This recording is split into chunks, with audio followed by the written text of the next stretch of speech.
Get ready. 10 seconds. 5 seconds. Start. Sir, some days ago I had the honor of presenting to the House the report of the Planning Commission on the second 5-year plan. I presume that many members have read it since then, either fully or in parts. I have now the honor to move the following resolution. This House records its general approval of the principles, objectives, and programs of development contained in the second 5-year plan as prepared by the Planning Commission. Those honorable members who have read this report have probably not found it very light reading. A report of this type can hardly be termed light reading, although I believe there are many parts of it which are exciting reading. Few of us can say that we agree with every single word in this report and with every single proposal. A report of this type is the product of the labor of a great many persons, not only members of the Planning Commission, but a vast number of other people who have been consulted.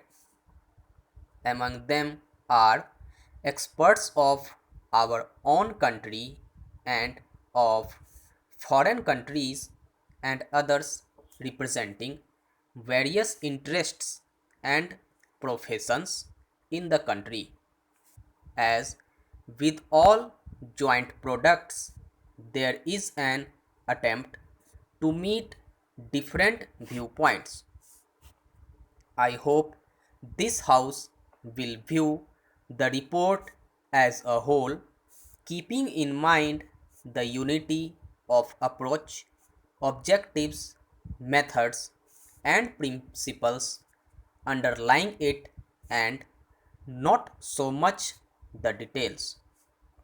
It is open, of course, to any honorable member to criticize or to make suggestions in regard to any part of the report, whether it be principles or details.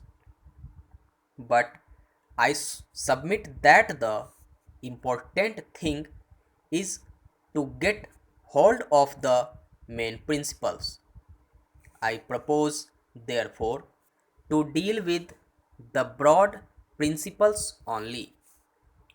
The subject of this report is obviously not only of the highest importance, but something that produces in me very great excitement.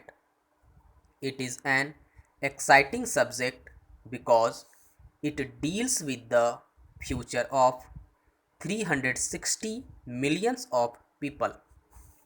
To some extent, that future will affect the future of other countries and even of the rest of the world. It therefore becomes an enthralling and exciting subject. We are engaged in the shaping of the future of India. Surely, there could be few subjects more exciting than this. It is therefore with a sense of the burden of history that I face this problem. It is also with a great sense of humility because However great and however competent we may consider ourselves, we are small in relation to this mighty theme of building up our country and taking its millions of people forward during the next 5 years. These 5 years are only some kind of a period that we fix for our convenience because there are no isolated periods in the march of a nation. It is a continuous march. We must really think in terms of even longer periods and in terms of several 5 year plans. This is the second. Nobody thinks that at the end of the second plan, we shall have been at the end of our journey. There is no journey's end when a nation is marching, leaving out the ultimate ends, even such a goal as we envisage, the objective of a socialist pattern of society is not going to be achieved at the end of the first 5 year plan or the second. It may require 3 or 4 5 year plan periods before we can say with some confidence that we have very largely achieved it. Therefore, we must keep this large perspective in view. In planning, especially, we are apt to forget the larger perspective and lose ourselves in some particular aspect which is of importance and yet which may very well come in the way of the larger perspective. For example, take the question of regional development. We are all agreed that there should be a uniform development all over India.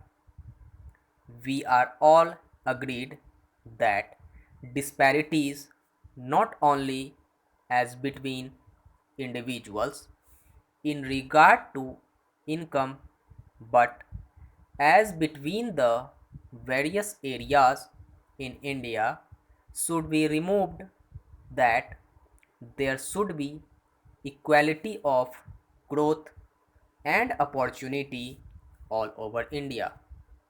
But if we start applying that principle regardless of the other objectives and perspectives, we may spoil the whole plan. We may not have very much to give to any region. Therefore, in looking at the 5 year plan, we have to think really of several 5 year plans. That is why it is becoming more and more important that we should, in addition to the period we are dealing with, have a longer perspective in view. The second 5 year plan necessarily deals with what might be called material objectives. They are very important because it is on the basis of certain material achievements that we can build other achievements. The plan deals to some extent, no doubt, with culture and like matters.